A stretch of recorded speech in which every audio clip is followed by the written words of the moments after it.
आज की इस वीडियो में हम बात करेंगे रिटर्न फंक्शन की। देखिए रिटर्न फंक्शन क्या होता है।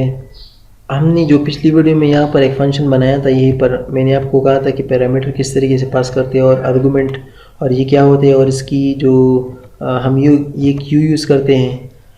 तो अब रिटर्न की बात करते हैं। रिटर्न क्या होता है, देखिए मिसाल के तौर पर अगर मैं चाहता हूँ कि इस वैल्यू को मैं यहाँ पर एको ना करूँ, यहीं पर फंक्शन के अंदर मैं बाहर इसको एको करूँ, तो मैं इसके लिए क्या करूँगा, एक चीज़ यूज़ करूँगा जिसको हम कहते हैं रिटर्न। मिसाल के तौर पर यही मेरे पास ऑलरेडी बिल्ट इन है, मैं यहाँ पर क्या लिखूँगा, रिटर्न। तो रिटर्न क्या करेगा कि इस पूरी वैल्यू को रिटर्न करेगा हमारे लिए और इसको बाहर लेकर आएगा। कहाँ पर, यहीं पर। तो मैं यहीं पर क्या करूँगा, एक वेरिएबल बनाऊँगा और मिसाल के तौर पर इसको नाम दे दिया ए और इसको असाइन कर दिया एक फंक्शन, यानी पहले मैं इसको हटा देता हूँ, इसमें हम यहीं पर। तो मैंने क्या किया है कि इसको रिटर्न किया है और यहीं पर रिटर्न का मतलब ये है कि यहाँ पर इस फंक्शन के अंदर इसको वो है एको ना करो, यानी इसको डिस्प्ले ना करो। अगर आपने देखा हो तो पहले हम यहाँ पर डिस्प्ले करते थे, उसको सिर्फ जस्ट यहाँ पर कॉल करते थे। लेकिन अगर मैं चाहता हूँ कि इसको यहाँ पर डिस्प्ले ना करो, तो यहीं पर हम क्या लिखेंगे, रिटर्न करो। और जब ये रिटर्न हो जाएगा, यानी जो भी वैल्यू हो, मैं चाहता हूँ कि इन दोनों की जब भी एडिशन हो जाए तो उसको रिटर्न करो, यानी बाहर लेकर जाओ। और इसको मैंने यहाँ पर एक वेरिएबल दे दी है यहीं पर, और मैं क्या करूँगा, इस रिटर्न वैल्यू को प्रिंट करूँगा। फिर तो मैं यहीं पर आऊँगा। सिंपल सी बात है, इतना मुश्किल चीज़ नहीं है। लेकिन अगर मैं यहाँ पर एको करूँ, और किस चीज़ को एको करूँगा, इस ए वेरिएबल को, तो ये हमें क्या करेगा, ये वैल्यू ऐड करके हमें देगा। किस तरीके से, मैं यहीं पर लोकल होस्ट और मैं जैसे इस पर जाऊंगा तो यहाँ पर देखिए 220 दे दी है। क्यों, अगर मैं मिसाल लेता हूँ, आपको ये शायद अगर समझ नहीं आ रही तो फिर भी मिसाल के तौर पर मैं यहीं पर एको करता हूँ। अगर पहले हम इस तरीके से करते, अगर आपने देखा हो, हम यहीं पर कॉल करते थे और इस तरीके से हम रिफ्रेश करते थे तो ये पर आंसर आ जाता। लेकिन अक्सर हमें इस तरह चाहिए कि मैं चाहता हूँ कि यहाँ पर हम इसको डिस्प्ले ना करें, तो इसके लिए हम जो डिस्प्ले ना करें तो ज़्यादातर अक्सर इसकी ज़रूरत पड़ती है।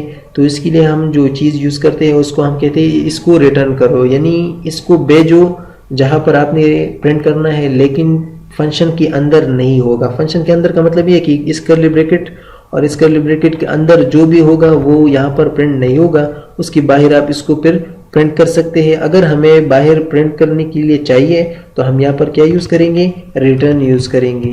तो ये एक इम्पॉर्टेंट पॉइंट है। और या तो PHP में नहीं बल्कि हर एक लैंग्वेज में हम ये रिटर्न और ये फंक्शन यूज़ करते हैं। तो अगर आपको इस वीडियो में मैं जो सिखा रहा हूँ यहाँ पर अगर आपको समझ आ जाएगी तो आपको कोई भी प्रोग्रामिंग आप कर ले तो आपको फिर सेम कंसेप्ट होता है सारों का, जो फंक्शंस का है, जो पैरामीटर्स का है, जो फंक्शन कॉल्स का है, और या आर्गुमेंट का है या रिटर्न का है। तो मैंने इन दोनों को क्या किया, रिटर्न किया। और मैं यहीं पर क्या करूँगा, रिटर्न करने के बाद इसको हमें एक वेरिएबल में स्टोर करना पड़ेगा। क्यों, क्योंकि अगर मैं इसको कॉल करूँ अभी और रिफ्रेश करूँगा तो यहाँ पर देखिए कुछ भी नज़र नहीं आ रहा। तो हम इसको, जाहिर सी बात है, अगर हम बाहर में प्रिंट करेंगे, एक तो इस तरीके से भी हम कर सकते हैं, अगर वेरिएबल में नहीं करना चाहते, एको करो और जो फंक्शन है उसको एको करो, तो डायरेक्ट भी हम इस तरह कर सकते हैं। यहाँ पर देखिए, अच्छा यहाँ पर इस तरीके, यहाँ पर हम नहीं कर सकते हैं, लेकिन अगर मैं इसको इस तरीके से करूँ, देखते हैं कि क्या ही काम कर रहा है। यस, देखिए अगर हमें वेरिएबल नहीं बनाना तो इस तरीके से भी हम कर सकते हैं, लेकिन एको के बाद हमें पैरेंथेसिस ओपन और पैरेंथेसिस क्लोज के अंदर उसी फंक्शन को कॉल करना होगा जो कि हम इसको, जो हमने रिटर्न की है यहाँ पर। तो हमने यहाँ पर रिटर्न की है। इस तरीके से मैं अगर मिसाल के तौर पर दूसरा ऑपरेशन करना चाहूँ, यानी दूसरी वैल्यूज देना चाहूँ, बिल्कुल कर सकते हैं। यहाँ पर आप चेंज करें, मिसाल के तौर पर 40, तो मैंने क्या किया है, ये एक अलग है, इसको भी हमने यहाँ पर रिटर्न किया है क्योंकि, तो यहाँ पर ये रिटर्न करेगा। और अगर मैं इसको रिफ्रेश करूँ तो यहाँ पर देखिए 80 हमें डिस्प्ले कर रहा है। तो इसका मतलब ये है कि हमारा रिटर्न जो है वो सही से काम कर रहा है। रिटर्न कुछ भी नहीं करता, बस मैं यहाँ पर लिख देता हूँ, रिटर्न जो है वो हमें return use for return values out of the function for print। तो ये हमारे पास क्या करता है कि रिटर्न कुछ भी और नहीं करता, बस ये करता है कि हमें एक रिटर्न करता है, यानी इस जो भी हम यहाँ पर रिटर्न करना चाहते हैं, अगर मैं चाहता हूँ कि इस वैल्यू की जो भी रिजल्ट आए उसको रिटर्न करो, यानी बाहर लेकर जाओ और इसको प्रिंट करो। अगर आपने पहली वाली में देखा होता तो मैं इसको कमेंट कर देता हूँ यहीं पर, और मैंने यहाँ पर इस तरीके से किया था। इसको मैं हटा देता हूँ, ये क्या हुआ है। अगर आपने देखा था कि मैं यहीं पर आता हूँ यहीं पर, और मैंने इस तरीके से किया था, और print this is the let's say function.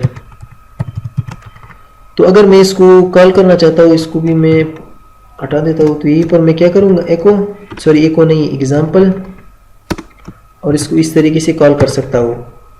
तो मैं यहाँ पर क्या करूँगा, रिफ्रेश करूँगा, तो यहाँ पर देखिए हमारे पास जो है अनएक्सपेक्टेड क्या है,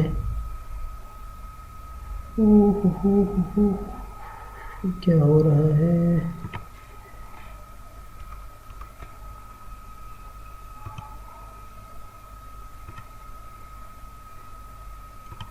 तीन नंबर लाइन में मसला है। ओहो, यहाँ पर हमने सेमीकोलन नहीं लगाई। और अगर मैं इसको इस तरीके से करूँ, रिफ्रेश करूँ, तो यहाँ पर देखिए, अच्छा ये आर्गुमेंट हमने दिए है यहीं पर, हम पहले इसको भी हटा देते हैं और रिफ्रेश करूँगा, तो यहाँ पर देखिए हमें ये डिस्प्ले हो रहा है। लेकिन अगर मैं चाहता हूँ कि ये तो मैंने यहाँ पर एको किया है, अगर मैं चाहता हूँ कि ये पूरा स्टेटमेंट जो है मैं बाहर फंक्शन के बाहर डिस्प्ले करना चाहूँ, तो क्या करूँगा, इसको मैं लिखूँगा रिटर्न लिखा, तो यहाँ पर कुछ भी डिस्प्ले नहीं होगा। अगर मैं यहीं पर आऊँगा फिर और एको करूँगा, या तो इसको आप वेरिएबल में असाइन करें, और या आप सिंपली इस तरीके से भी कर सकते हैं। तो मैं इसको रिफ्रेश करूँगा, तो यहाँ पर देखिए ये भी अभी नज़र आ रहा है। क्यों? क्योंकि हमने यहीं पर इसको रिटर्न किया और बाहर इसको भेज दिया, और यहीं पर हमने एको किया। अगर इसको हम इस तरीके से नहीं करना चाहते, मैं इसको एक वेरिएबल में असाइन कर देता हूँ ताकि हमारे लिए आसानी हो। एक मिसाल के तौर पर डिस्प्ले, और यहीं पर क्या करूँगा, इसी में फिर ये हटा देता हूँ। डिस्प्ले को हम क्या करेंगे, एको करेंगे, तो एक ही बात है, या पहले इस तरीके से करो या इस तरीके से, और डिस्प्ले करूँगा। तो यहाँ पर देखिए मैंने इसको ये जो एग्जांपल आ रहा है फंक्शन, इसको मैंने स्टोर किया एक वेरिएबल में, और फिर हम उस वेरिएबल को एको करेंगे। क्यों? क्योंकि हमने यहाँ पर इसको रिटर्न किया है, यानी यहाँ पर डिस्प्ले नहीं होगा, इसको हमने रिटर्न किया है कि बाहर इसको रिटर्न करो, तो यानी बाहर इसको डिस्प्ले करो, तो यहाँ पर हम रिटर्न करेंगे। तो यहाँ पर मैंने रिटर्न दिया है, तो यहाँ पर हमने स्टोर किया, और अगर मैं इसको रिफ्रेश करूँ तो सेम ही रिजल्ट आएगा। तो ये तो था कुछ रिटर्न के बारे में, फंक्शंस के बारे में। ये थी लास्ट वीडियो फंक्शंस के बारे में। आप इस पर प्रैक्टिस करें, क्योंकि ये प्रोग्रामिंग की इम्पॉर्टेंट पार्ट है। ये है लूप से और कंडीशनल स्टेटमेंट से, ये बहुत ही ज़्यादा यूज़ होते हैं, क्योंकि हम यूज़ करेंगे इस चीज़ों को, और इससे हम चीज़ें बनाएंगे कि किस तरीके से काम करते हैं।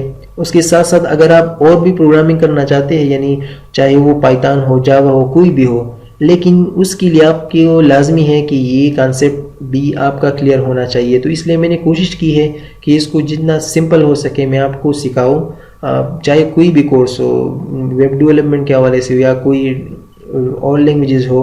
तो ये थी कुछ फंक्शंस के बारे में, और मिलती है अगली वीडियो में।